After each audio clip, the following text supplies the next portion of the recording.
ગોરા વિસ્તારમાં આવાસના મકાનમાં રહેવા આવતા પહેલા સ્થાનિકોને વેરો 3 ગણો ભરવા માટે નોટિસ આપતા ગોરવા સ્વામી વિવેકાનંદ હાઇટના રહીશોએ વિરોધ દર્શાવ્યો હતો। વડોદરા શહેરના ગોરા વિસ્તારમાં આવેલ સ્વામી વિવેકાનંદ હાઇટ 3ના સ્થાનિકો ગુજરાત હાઉસિંગ બોર્ડની ઓફિસ પર રજૂઆત કરવા માટે પહોંચ્યા હતા। તેમની રજૂઆત એ હતી કે આવાસના મકાનમાં રહેવા આવતા પહેલા જે વેરો 3 ગણો ભરવા માટે નોટિસ આપી છે તે હેતુસર ગોરવા ખાતે આવેલ સ્વામી વિવેકાનંદ હાઇટ 3ના 15 ટાવરના સ્થાનિકો ગોરવા હાઉસિંગ બોર્ડની ઓફિસ પર રજૂઆત કરવા માટે પહોંચ્યા હતા।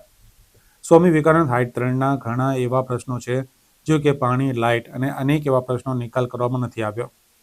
મોટી સમસ્યામાં ગુજરાત હાઉસિંગ બોર્ડની ઓફિસ પર પહોંચ્યા હતા, જેથી આ બધા પ્રશ્નો લઈને મોટી સંખ્યામાં તેઓ ગુજરાત હાઉસિંગ બોર્ડની ઓફિસ પર પહોંચ્યા હતા।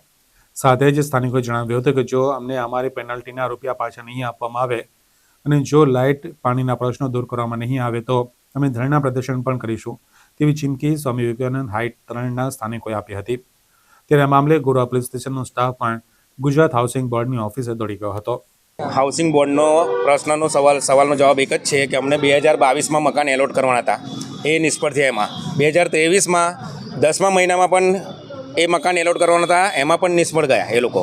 ત્યાર પછી અમને જાન્યુઆરીમાં એસોસિએશને એમને સોંપ્યું અને ત્યાર પછી અધૂરા કામ, વેરા માફી અને આ લોકોની જે પેનલ્ટી ભરેલી છે એ લોકોની પાછી નથી આપતા, પ્લસ ફાયર સેફ્ટી 3 વખત ફેલ ગયું છે। કાલે ઉઠીને આગ કે ગેસનું બાટલ ફાટશે, મોરબી જેવું થશે તો કોણ જવાબદાર આનું? અને અમને અંડરગ્રાઉન્ડ કેબલ આપેલા છે, અમે એવું કીધું છે ઓવરહેડ આપો અમને, તો અમને જીએચબી મતલબ ગુજરાત હાઉસિંગ બોર્ડવાળા બી મતલબ અમને કામ કરી આપશે, ઓવરહેડ હશે તો। અંડરગ્રાઉન્ડ હશે તો અમને એ લોકો કામ નહીં કરી આપે। આ લોકો બધી આ બાબતે અમને કોઈ લેખિતમાં જાણ કરતું નથી અને 5 જણને બોલાવીને 5 જણનું સાંભળીને કામ પૂરું કરી દે છે, બીજું કંઈ જ નહીં।